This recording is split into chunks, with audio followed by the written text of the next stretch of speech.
Hello and welcome to the Many Faces of Science podcast, where we discuss the different jobs that use science, the people who have them, and how they got there. We hope these episodes act as a guide for people wanting to explore more than just academia and a gateway to the curious-minded. I'm your host Caelum, and today we're going to be chatting with Assistant Professor in Computer Science, Professor Rogage. If you enjoyed the episode and or found it useful, you can let us know on our social media. We're on Twitter, Instagram and TikTok. Here we go. So, hi Kate, thank you so much for coming on the podcast. How are you doing today? I'm doing really well, thank you. That's really good to hear.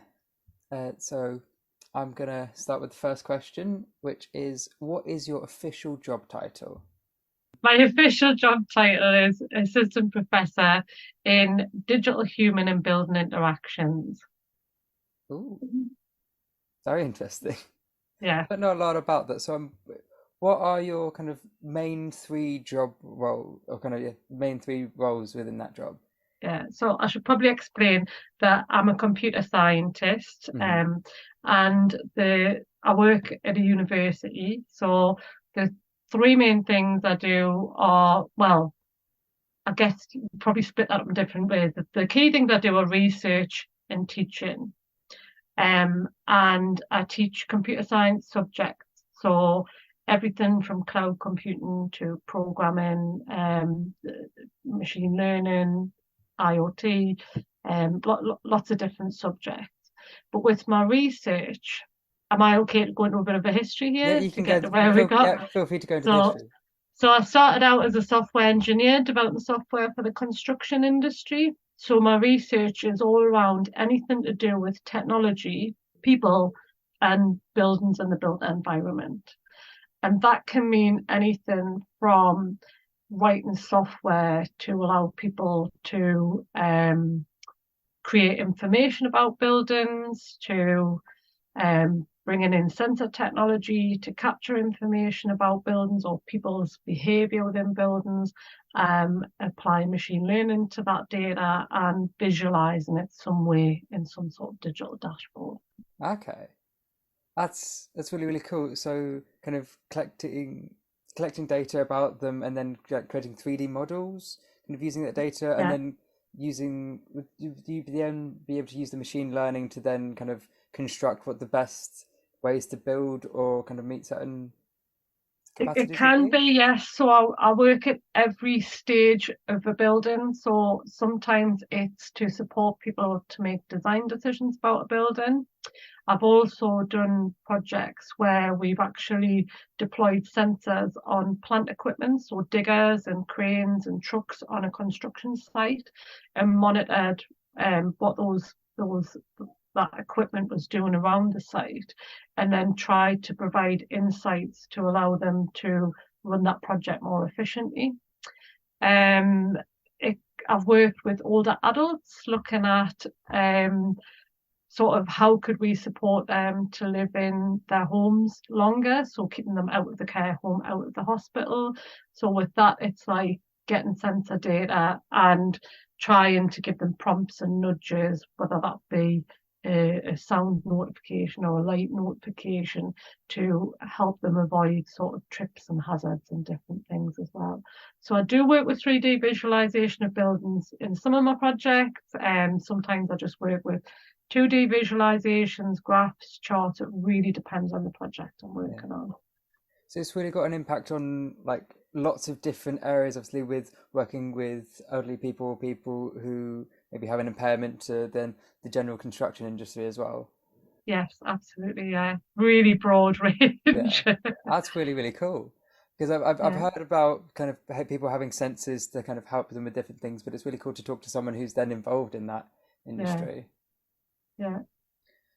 So, did you always want to have this job, or did you want to be something else when you were younger?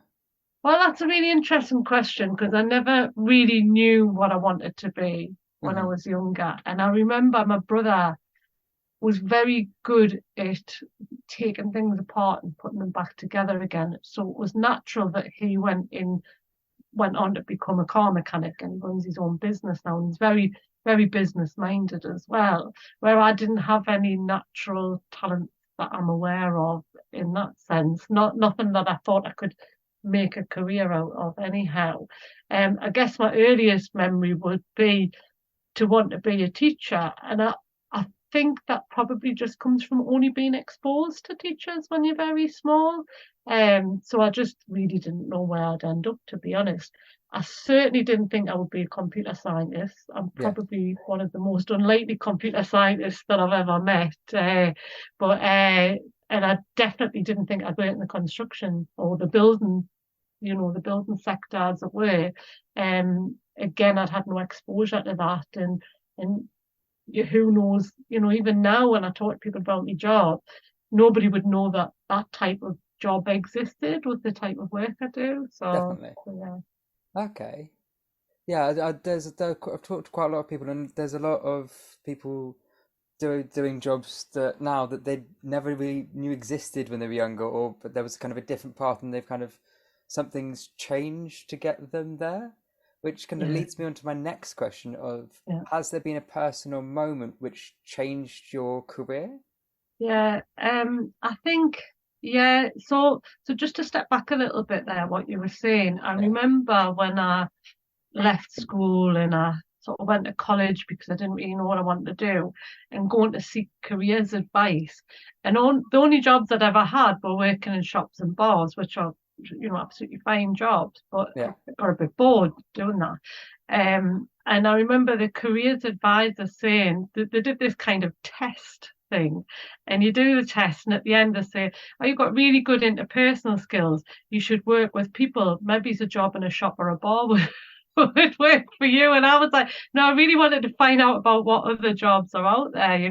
So that never really worked out for me. And I just kept going. And I remember not being academic at school. Like, I didn't stick in at school. I didn't do particularly well. I think I came away with 2 GCSEs. And again at college, I didn't really stick in. I just sort of flunked my way through. And then I remember feeling like I failed a lot. I failed a lot of things. And I think there were two things that sort of changed things for me. One was that I was just bored doing the jobs I was doing. And the second thing was that I passed my driving test. And I remember that was a pivotal moment for me, passing my driving test, because I suddenly believed that I could do things, and I wasn't going to fail at everything.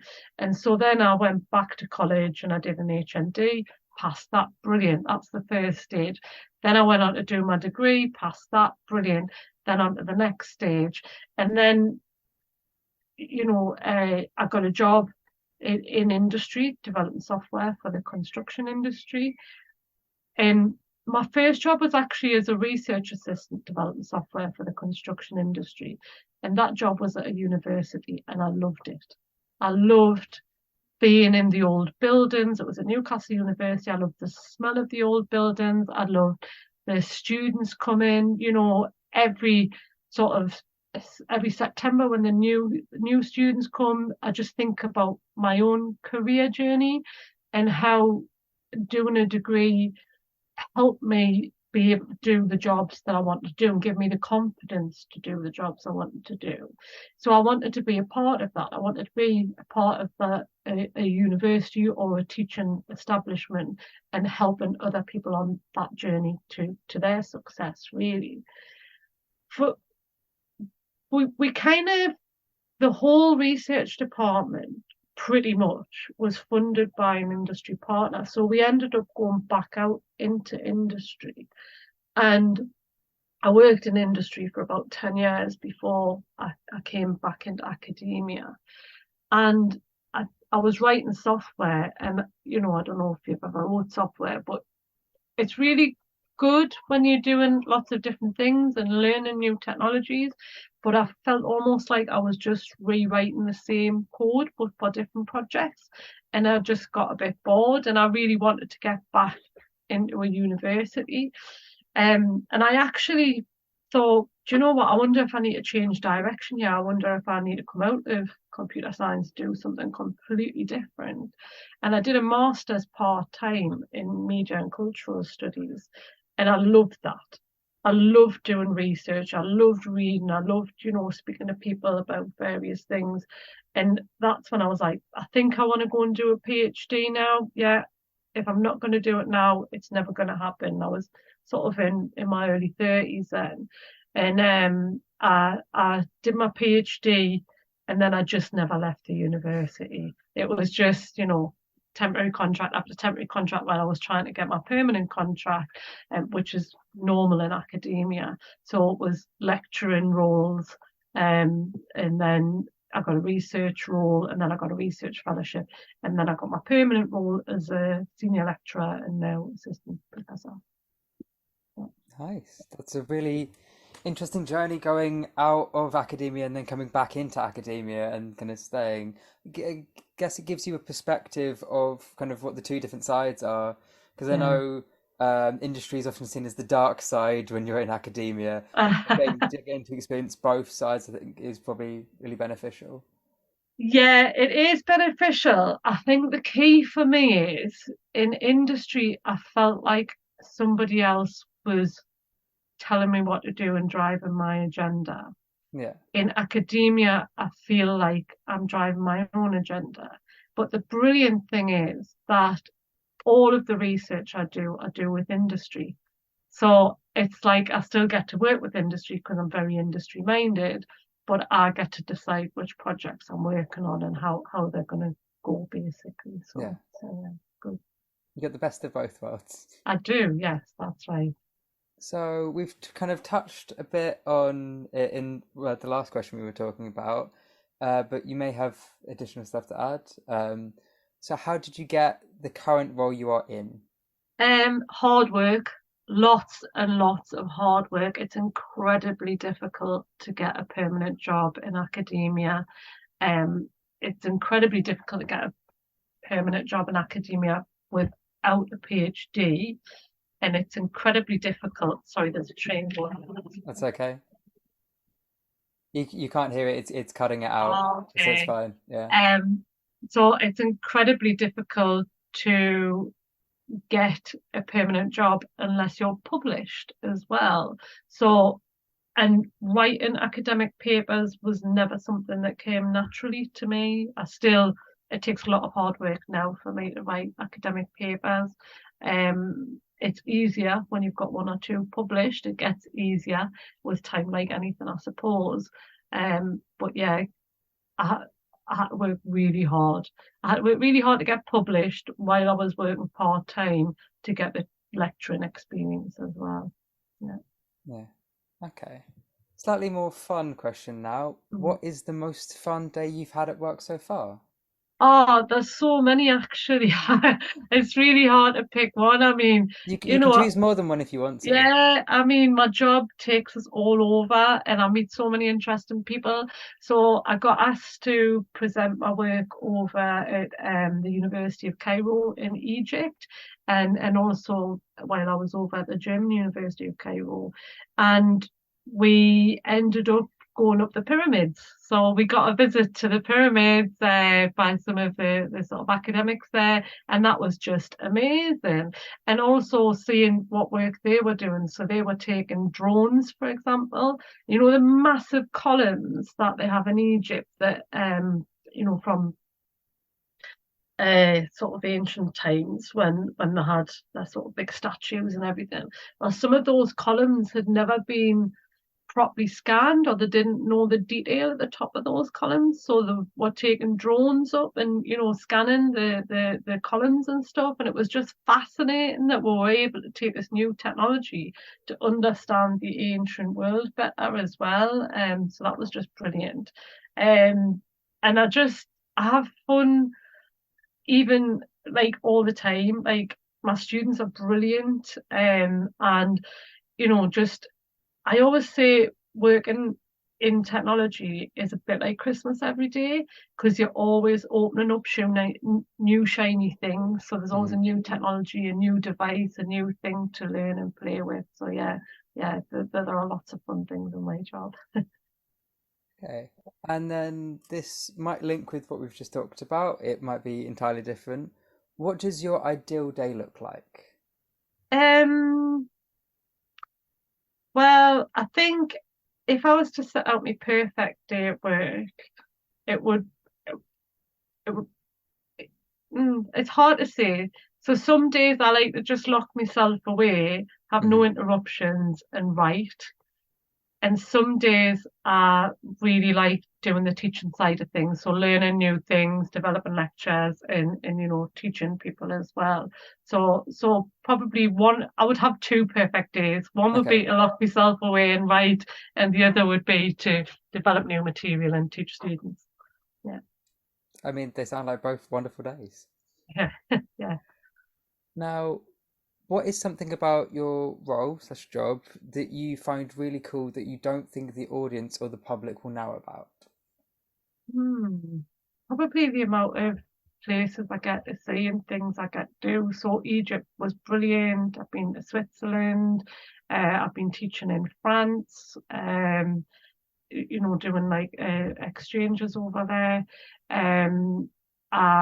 Going out to Holy Island in a couple of weeks for another project we're doing out there. So there's quite you get to see quite a lot of cool places and see a lot of cool things. Like some of the construction sites I've been on, like Hinkley Point C, was like out of this world. Like I've never seen anything like it, and it was amazing the technology they were using there. So yeah, you're definitely not just stuck in a university all the time. I get to go. I've never travelled as much as what I have on this job.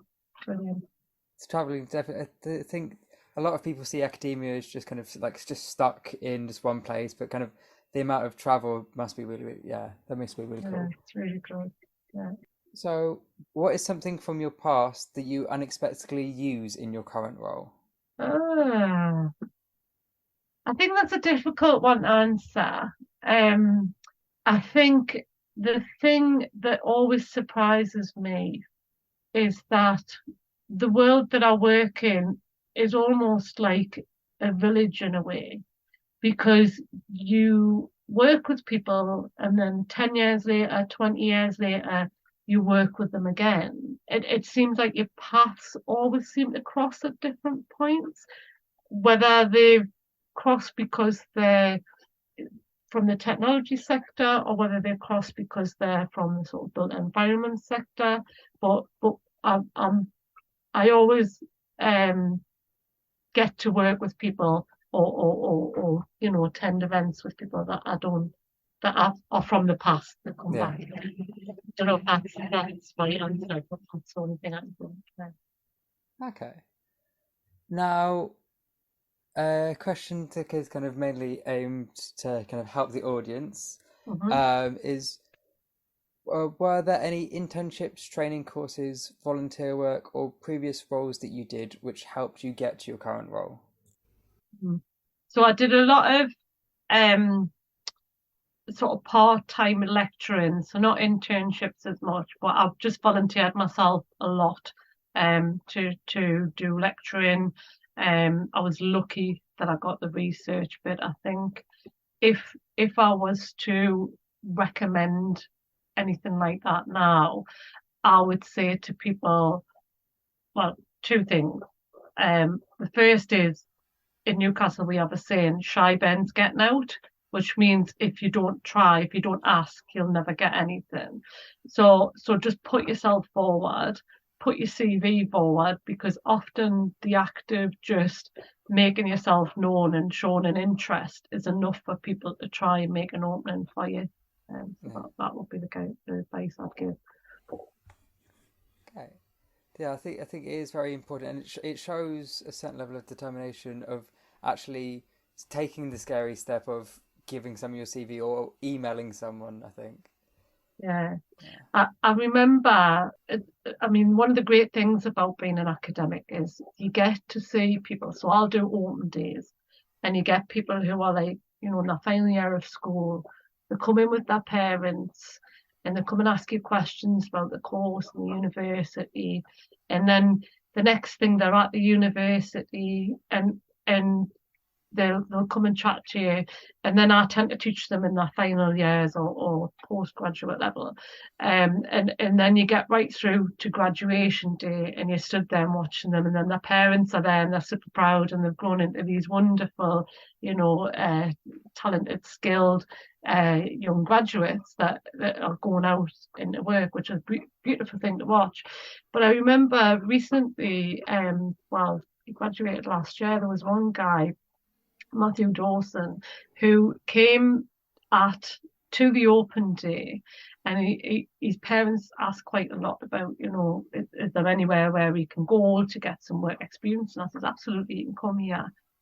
We'll give him a 2-week work experience job, no problem at all. And he came and he did his work experience with us, and I had some Raspberry Pi and some various sensors and things, and I got him all set up with that and trialing stuff and documenting stuff and showing how to do different things. And he was brilliant. He was such a hard worker, and he really, he took the kit home, and he'd been sensing people walking around the living room, and he'd had really enjoyed it. And then he came and did his final project with us. I think he got to first, actually, if I remember right. And then he was working part-time. He'd done a placement, and now he's out and working. He had a job, no problem at the end of it. So just ask. I mean, we've always got work experience opportunities at the university, and we also do paid internships as well. So you can get a taste of different kinds of disciplines and things that you want to try out. Yeah, I think it's definitely very important to try something, even if you think you might not like it, just to kind of double check, because you might love it, or you might realize, no, I never want to do that again. It's like you've learned from the experience, but I think you're always gonna, if you have that what if, then you're always gonna have that stuck in your mind. Whereas if you actually go and experience it, at least then okay, yeah, no, I have experienced that now. Yeah. So if you could do your career journey again, are there any internships, training courses, volunteer work, or previous ones that you would do now? Yes. So there are tons of free online courses to help you to learn things, and I would even use them now, to be honest. So things like Code Academy, for example, have really good training courses you can go on for free to learn things like different programming languages, things like Amazon Web Services, so AWS and Microsoft Azure, have brilliant training material on there to use their services, and they offer free trial accounts to use their technology as well.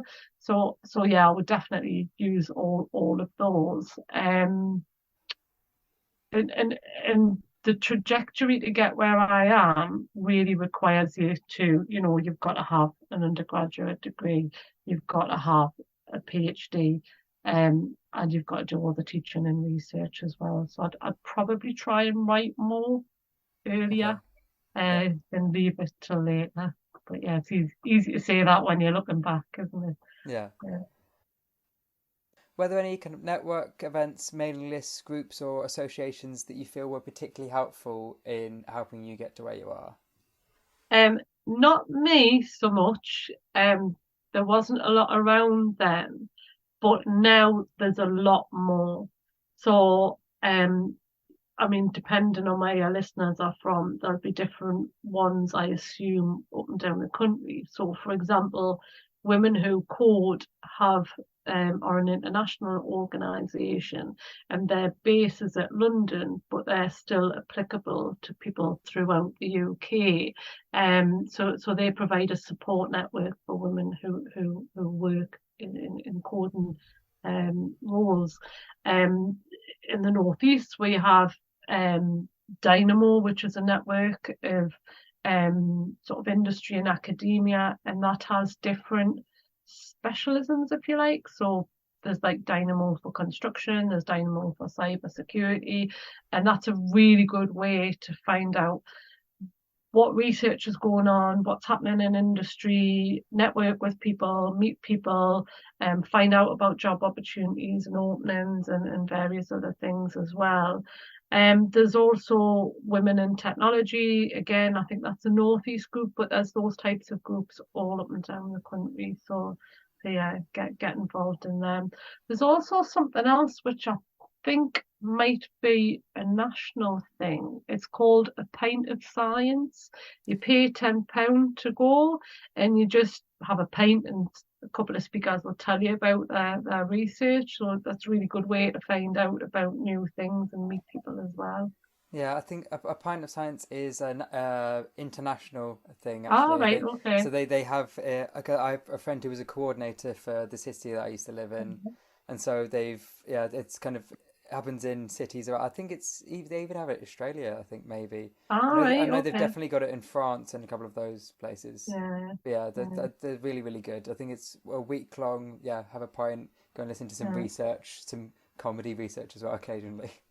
Yeah, and I mean, I'm quite confident, but I think I would feel comfortable going to that on my own as well. You know, if you just wanted to go along and find out about people's research, a bit like going to a public lecture, I suppose.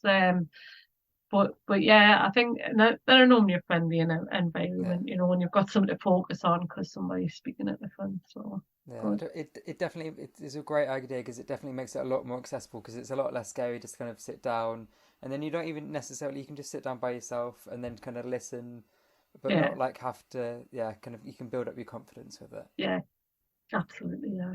So, are there any graduate jobs that now exist in the industry that you feel would benefit someone trying to get into your position? Not so much in academia because you don't really do a graduate job for that, Hmm. but certainly in industry, if you wanted to do any of the kind of technology things that I do in industry, there are tons of graduate jobs out there. I don't have a specific advert, but uh, as a university, we work with a lot of employers who have graduate schemes and and they're incredibly good for sort of training you up. What I would mention is you did say I could do a little plug, so I will. So the northeast of England, and by that I'm talking about Newcastle, sort of Tyne Teesside, Durham, because I know a lot of people think the road stops at Manchester, but no, there's quite a lot of us further up than Manchester. So the northeast of England has the fastest growing tech sector outside of London. So there are an awful lot of graduate jobs up here, and it's a really nice place to be as well. You've got lots of coast and countryside and everything else. So yeah. Yeah. If people were trying to kind of find these jobs, are there any kind of key words that would probably be beneficial to look for? Because I know it can you can have an idea about a job, but it's trying to find it on websites such as LinkedIn or Yeah, I think I would be just sort of actually LinkedIn's an incredibly good suggestion. And I would put yourself on there and advertise yourself as being available for work as well. And just linking to people on LinkedIn is really good.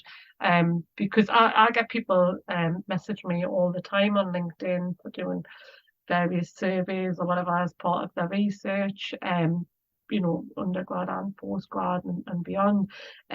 But sometimes people say, have you got any research positions available or PhDs available, or how do I do a master's? So that's a really good suggestion. But in terms of making yourself, sorry, in terms of what kinds of things to search for, really depends what you're trying to do. So if you want to be a software engineer, then you know terms like software engineer, coding, software architecture. If you've got specific languages you want to write your software in, then certainly those terms would help. In terms of if you want to be a data scientist, you might want to, you know, as well as searching for data scientists, sort of machine learning. You might put things like the convolutional neural networks in, or you know, name some of the algorithms or TensorFlow or whatever it is, the types of technologies you want to work with. If you want to work more with IoT, you might want to put in sort of sensor technology, IoT, what is IoT? Internet of Things. Okay, Sorry. yeah, that's okay. Yeah.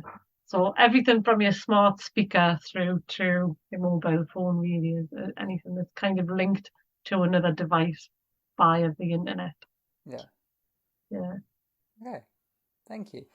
And are you happy for people to contact you to discuss or talk about your role?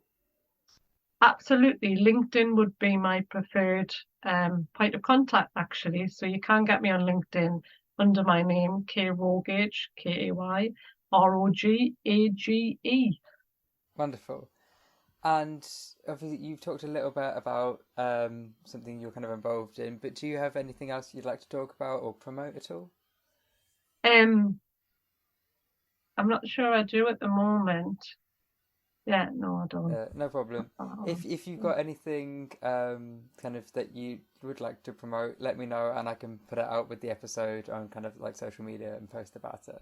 Brilliant. No problem at all.